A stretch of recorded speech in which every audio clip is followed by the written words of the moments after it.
Hello students, welcome to my YouTube channel. आज मैं आपके लिए लेकर आया हूँ क्लास 10th की वर्कशीट नंबर 44। ये आपकी एसएसटी की वर्कशीट है, राजनीतिक विज्ञान सोशल साइंस की 15 तारीख की वर्कशीट है। शिक्षा निर्देशालय द्वारा जो है पारित की गई है। ठीक है, आज हम आपका चैप्टर पढ़ने वाले हैं राजनीतिक दल, जिसकी आपने पिछली एक वर्कशीट कर रखी है। इसमें आज हम पढ़ेंगे दलीय प्रणाली। दलीय प्रणाली क्या होती है? दल से आप समझते हो जो आपकी पार्टियाँ होती हैं, जैसे भारतीय जनता पार्टी है। ठीक है, तो पहले आ जाते हैं दलीय प्रणाली पर। तीन डेफिनेशंस दी हुई हैं, इन तीन डेफिनेशनों के बारे में जानते हैं। जूम कर लेते हैं थोड़ा ज़्यादा।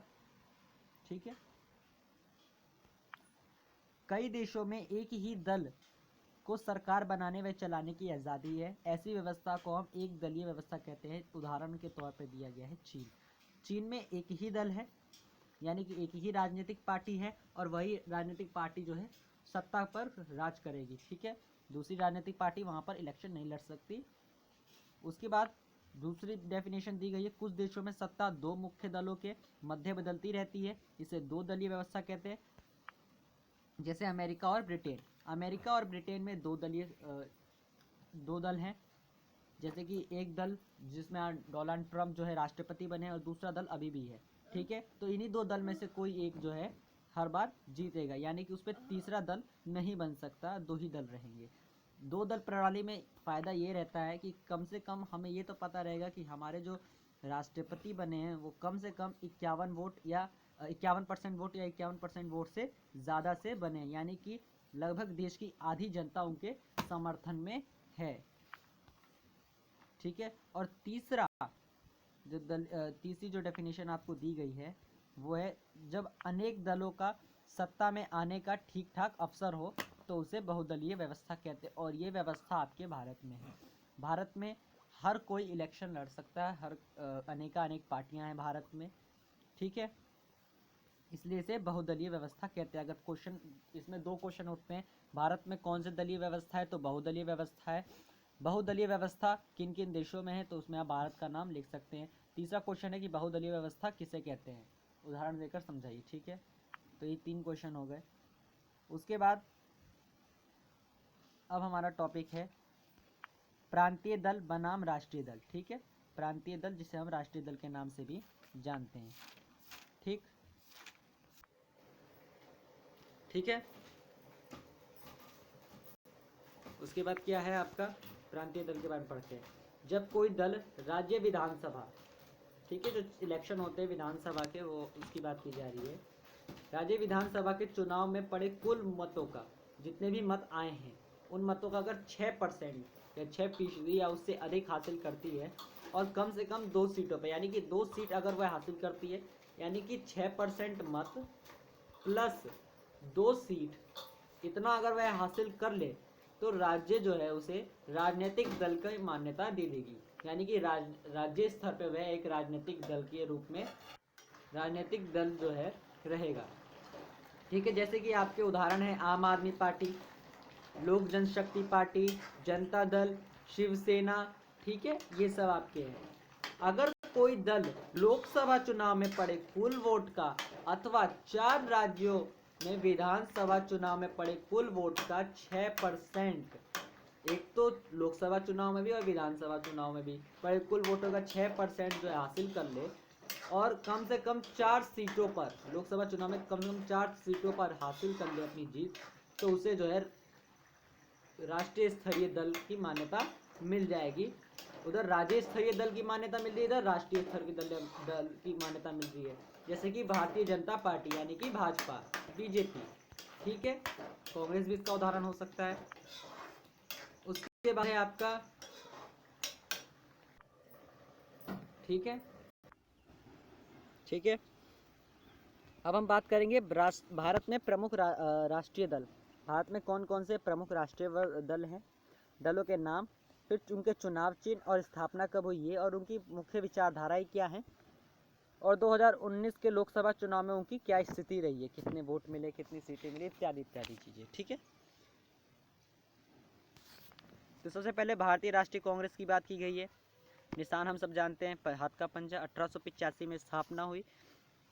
विचारधारा कौन सी है, मध्य मार्गी, धर्मनिरपेक्षता, कमजोर एवं अल्पसंख्यक समुदायों के हितों की रक्षा। ठीक है, और इसे जो है 52 सीट जो है मिली। भारतीय जनता पार्टी कमल का फूल 1980 में, ठीक है, स्थापना हुई।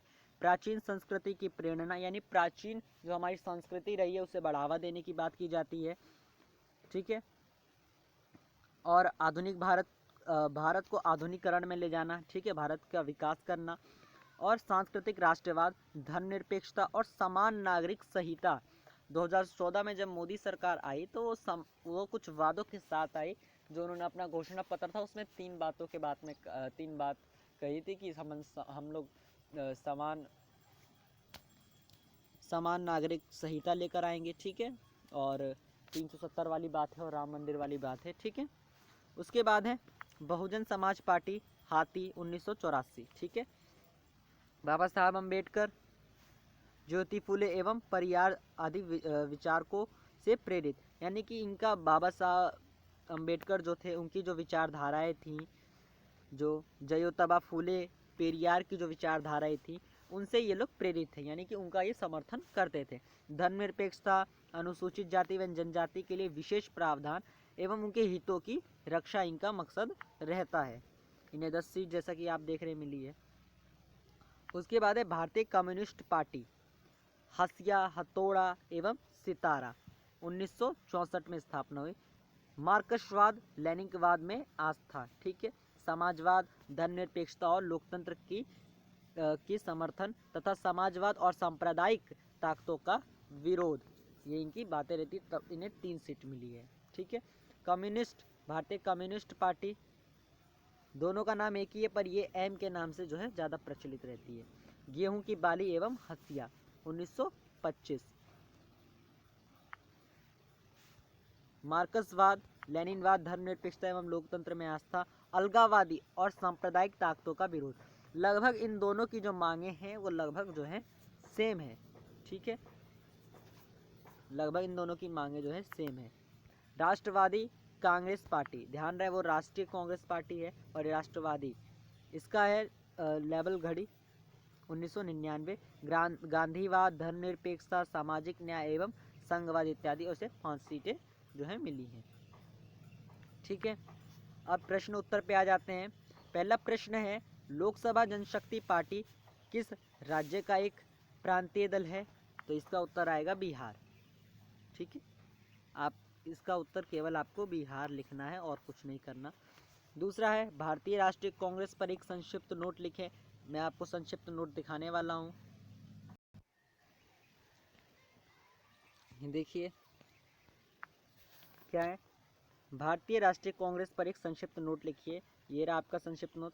भारतीय राष्ट्रीय कांग्रेस अधिकतर कांग्रेस के नाम से जो है प्रख्यात है।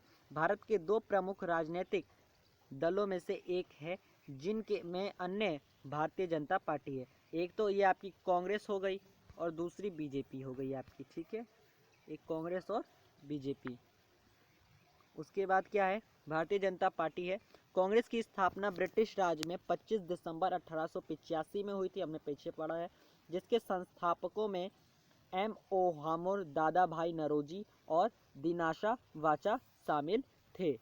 उसके बाद तीसरा प्रश्न आपका क्या है, भारतीय जनता पार्टी पर एक संक्षिप्त नोट लिखिए। पहले तो कांग्रेस पे आपको एक संक्षिप्त नोट लिखना था, भारतीय जनता पार्टी पर एक संक्षिप्त नोट लिखना है। तो क्या है नोट, देख लीजिए। भारतीय जनता पार्टी भारत का प्रमुख राजनीतिक दल है। 2016 के अनुसार भारतीय संसद और राज्य विधानसभाओं में प्रतिनिधित्व के मामले में यह भारत की सबसे बड़ी राजनीतिक पार्टी है और प्राथमिक सदस्यता के मामले में यह दुनिया का सबसे बड़ा दल है। यानी कि इसमें गुण बहुत ज़्यादा आपको स्पष्ट दिख रहे हैं। एक तो दुनिया के स्तर पे भी काफ़ी बड़ा दल है ये, और जो है सबसे बड़ी, भारत की सबसे बड़ी राजनीतिक पार्टी भी रही है। ठीक है, उसके बाद अगला प्रश्न देखते हैं। अगला प्रश्न देख लीजिए। अगला प्रश्न क्या कहता है, अगला प्रश्न कहता है, कर्नाटक, आंध्र प्रदेश, तमिलनाडु, उत्तर प्रदेश तथा पश्चिम बंगाल में एक एक प्रांतीय दल के पता कीजिए एवं लिखिए। अब यहाँ पर एक डाउट मुझे भी आ गया था कि पता क्या करना है हम लोग को। तो तब मैंने थोड़ा दिमाग लगाया कि यहाँ हमें जो है नाम पता करना है, नेम। ठीक है, तो